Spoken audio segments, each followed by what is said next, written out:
The Fed chair sweepstakes apparently not a done deal just yet, Becky.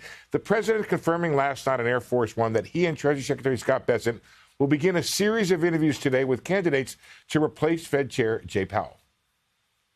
We're going to be looking at a couple of different people, but I have a pretty good idea who I want.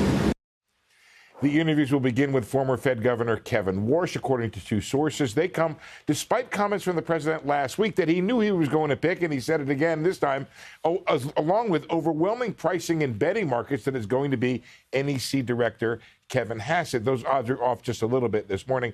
Hassett among those to be interviewed for the job. With the others, presumably, we're not sure. We think it's going to be Waller and maybe Reeder or maybe Bowman. Apparently, it's just 4 of the 5 is what we understand.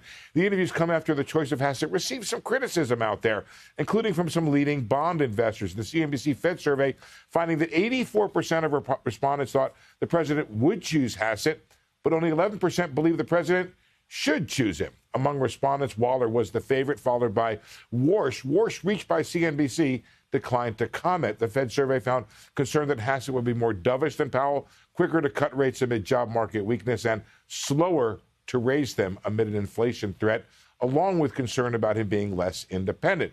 By holding the interviews, it puts back on track a process that Bessent started back in the summer that we reported on. That process appeared to be derailed last week when interviews with prospective candidates were all canceled. The president has said he will make his choice for Fed chair by January. Powell's term ends in May.